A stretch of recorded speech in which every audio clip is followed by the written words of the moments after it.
নমস্কার। আমার YouTube channel বাঙালির আড্ডাতে আপনাদের স্বাগত। আমার আজকের বিষয় আন্দ্রেই তারকভস্কি।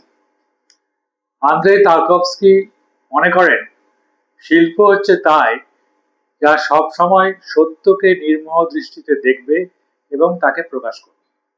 এই সত্যকে প্রকাশ করতে গিয়ে যদি নিজের বিরুদ্ধেও সত্যি কথা বলতে হয়, তাহলেও শিল্পী পিছপা হবেন না। দৃষ্টিভঙ্গির এই যথার্থতা এবং সূক্ষ্মতাকে অনুধাবন করতে না পেরেই আমরা নন্দন তত্ত্বকে সঠিকভাবে গ্রহণ করতে পারি না। আজ আমরা ভুলে গেছি যে সেই ধরনের শিল্প দেখতে যা জীবন নিংড়ে নেওয়া। তারকভস্কির সমস্ত সিনেমাগুলিতে একটা মূলগত ঐক্য লক্ষ্য করা যায়। সেটা হলো ইমেজ ও জীবনের মধ্যেকার যে যোগসূত্র তাকে আবিষ্কার করা এবং তাকে বিশুদ্ধ রূপ দেওয়া। যে প্রচেষ্টা, সেটা আন্দ্রেই তারকভস্কি তার সারা জীবনের চলচ্চিত্র কর্মের মধ্যেই আমরা দেখতে পাই। এক দায়িত্ব যা পরবর্তী প্রজন্মের চিত্র পরিচালকদের কাছেও একটা চ্যালেঞ্জ বলে মনে করা হয়।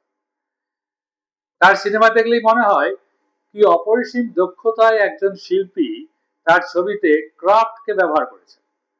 চিত্র পরিচালক বার্গম্যান তা একবার বলেছিলেন, আমি শুধু স্বপ্নের দরজায় কড়া নেড়েছি, তারকভস্কি পৌঁছে গেছেন স্বপ্নের ভেতরে। তারকভস্কির প্রায় সব সিনেমাতেই আমরা দেখি তার ছবির পাত্রপাত্রীর দুর্বলতা এবং যন্ত্রণাবোধে তারা আক্রান্ত। এক অনভিব্যক্ত যন্ত্রণাবোধে তারকভস্কি নিজেও আক্রান্ত ছিলেন সারা জীবন এবং মৃত্যু পর্যন্ত। তার ছবির নায়কেরা দুর্বল, কাতর এবং অসুস্থ মানুষ। এই দুর্বলতাই তাদের শক্তি। তিনি মনে করেন শিল্পী একজন প্রফেটের মতো, তাকে নিজের বিরুদ্ধে হলেও সত্যি কথাটা বলে যেতে হবে। শিল্পীর অহংকে জাহির করার কোনো যুক্তি উনি মেনে নিতেন না। মধ্যযুগীয় শিল্পীদের কথা উনি বলেছেন তার বিখ্যাত বই স্কাল্পটিং ইন টাইমে। যারা নিজেদের নাম অব্দি জানতেন না, শিল্প একটা প্রার্থনার মতো ছিল তাদের কাছে। জাপানি চিত্রকরদের কথা বলেছেন ওই বইয়েতেই, যারা খ্যাতির শিখরে হঠাৎ পৌঁছে এক এক প্রভুর শোভা ছেড়ে আরেক প্রভুর দিকে চলে যায়। পশ্চিমী নন্দন তত্ত্ব আজ আর এসব নিয়ে মাথা ঘামায় না। তারকভস্কি যখন স্পিরিচুয়ালিটির কথা বলেন, তখন তাকে শুনতে হবে বা দেখতে হবে বা বুঝতে হবে তার নিজস্ব রুশ প্রাসঙ্গিকতার মধ্যে। সমাজতন্ত্রের ফসলগুলিকে এই আন্দ্রেই তারকভস্কি ফিল্ম মেকার হিসেবে একদমই অস্বীকার করেন না। তার পূর্বসূরীদের, তার নিজস্ব জনগণের বিশাল বীরত্বে তার সম্পূর্ণ আস্থা রয়েছে। পুঁজিবাদী শিল্পের মতো অবক্ষয়কে মেনে নেওয়ার হাহাকার তার ছবিতে পাওয়া যাবে না। তিনি এমন কতগুলো প্রশ্ন তুলতে চান সমাজতন্ত্র ধরে নেয় যেগুলো সমাধান হয়ে গেছে।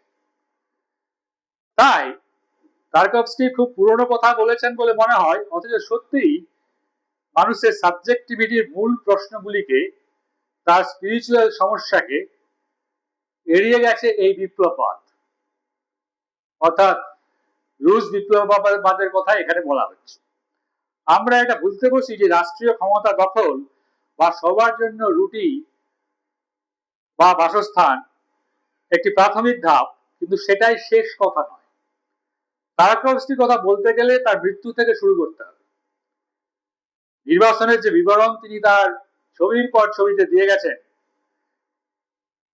পৃথিবীর প্রতিটি ঘাস, প্রতিটি নিঃশ্বাস বিপুল আশ্লেষে অবলম্বন করে তারপরেই তার মৃত্যু, ঠিক স্যাক্রিফাইস সিনেমার পরেই আমাদের আকস্মিকভাবে একটা সম্পূর্ণতার মধ্যে এনে দাঁড় করিয়ে দেয়। তারকভস্কির নির্বাসনে মৃত্যু মেনে নেওয়া যায় না, কিন্তু মেনে না নিয়েও তো উপায় নেই। সেটা তার গোটা ছবির পরিক্রমাকে মেনে না নেওয়ারই সামিল। আমরা এইরকম সম্পূর্ণতা দেখতে অনভ্যস্ত, এটাই আমাদের বিপদ। এখানেই তারকভস্কিকে বুঝতে আমাদের অসুবিধা হয়। আমরা কেননা আমরা জীবনকে নিংড়ে নেওয়া শিল্প দেখতে বহুদিনই ভুলে গেছি। ইমেজের প্রতীকী ভূমিকায় আস্থা নেই তারকভস্কি। ইমেজের অর্থ ফুরায় না, কেননা সে নিশ্চিমের সঙ্গে যোগাযোগ রেখে চলে। ইমেজ একটা ছবির মতো একের পর এক পারসেপশনের দরজা খুলে দেয়। ইমেজ যখন কোনো সংকেতবদ্ধ ধারণার বাহক, তখনই তার মৃত্যু হয়। সে সময়ের মাত্রায় বেঁচে থাকতে পারে না। কনসেপচুয়াল মন্তাজ তত্ত্ব, যেটাকে রুশ ফিল্ম স্কুলগুলিতে সবচেয়ে উন্নত তত্ত্ব বলা ধরা হয়, এটা আইনস্টাইনের কনসেপ্ট, তার সঙ্গে এখানেই তারকভস্কির বিরোধ। রুশ বাস্তবতায় বসে আত্মার যে অনুসন্ধান শুরু করেছিলেন তারকভস্কি, তা শুধু বিষয় নয়, ভাষার একটা পরিবর্তন দাবি করেছে। এটা এক ধরনের বিপ্লবের মধ্যেকার বিপ্লব, যা বারবার ঘটে।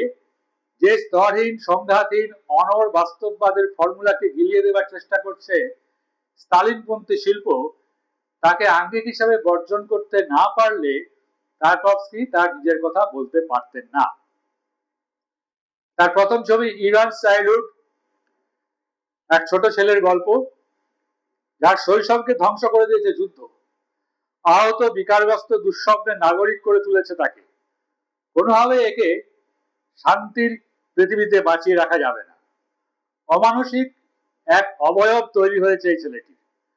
যুদ্ধে যখন লাল বাহিনীর জয় হয়, তখন তার রাইসট্যাগের কাগজপত্রের মধ্যে আবিষ্কার করে এক মৃত্যুর দলিল। যা পল ছাত্র লিখেন, এর ছবি হিরোইজমকে অস্বীকার করে না, তাকে আবার বরং খুঁটিয়ে দেখে, অর্থাৎ বিশ্লেষণ করে, খতিয়ান চায়।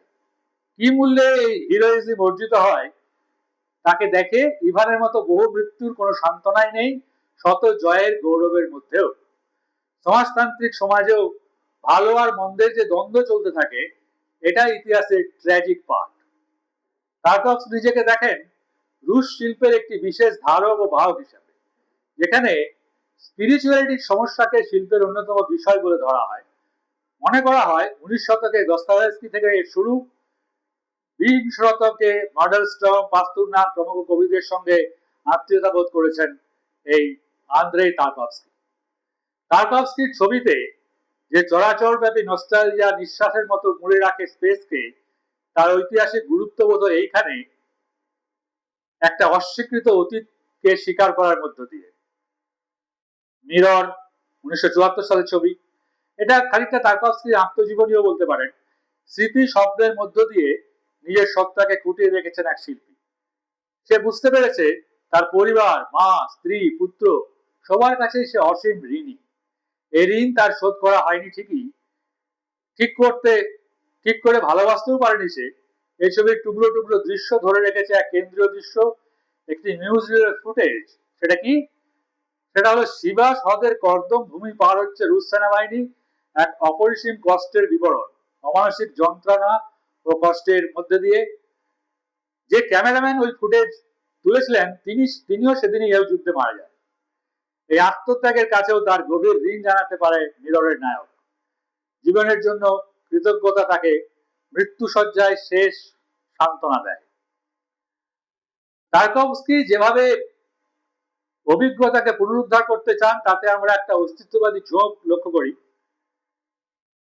ইতিহাসের দিক থেকে তারকভস্কির এটাই অবস্থান। তারকভস্কি যেভাবে সময়কে ব্যবহার করেন, তা ফিল্মের পুরনো মডার্নিস্ট স্কুলের বিরুদ্ধে যায়, বিশেষত আইনস্টাইনের বিরুদ্ধে যায়। তারকভস্কি মনে করেন এডিটিং শটকে নিয়ন্ত্রণ করবে না, শট এডিটিং কে নিয়ন্ত্রণ করবে। শটের ভেতরে সময়ের চাপ বলে দেবে তাকে কোথায় কাটতে হবে। অর্থাৎ এডিটিং শটের সীমানায় নয়, তার ভেতরে আছে। তার ছবিতে কিছু জিনিস বারে বারে ফিরে ফিরে আসে লেট মোটিভ হিসাবে।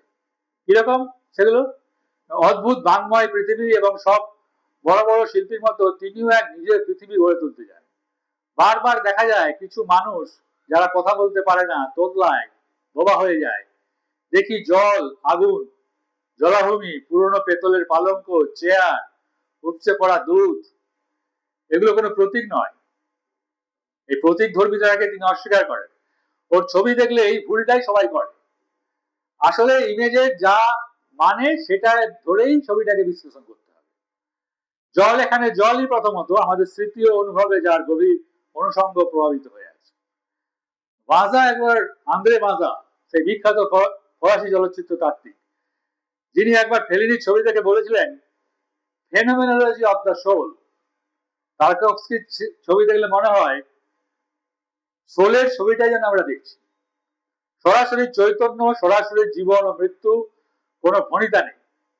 সিনেমা যে এতখানি যেতে পারে তা টার্কভস্কির সিনেমা না দেখলে বোঝাই যেত না বোধহয়। এখন এই ভিডিওটি যদি আপনাদের ভালো লাগে তাহলে আমার চ্যানেলটি সাবস্ক্রাইব করবেন, শেয়ার ও কমেন্টও করতে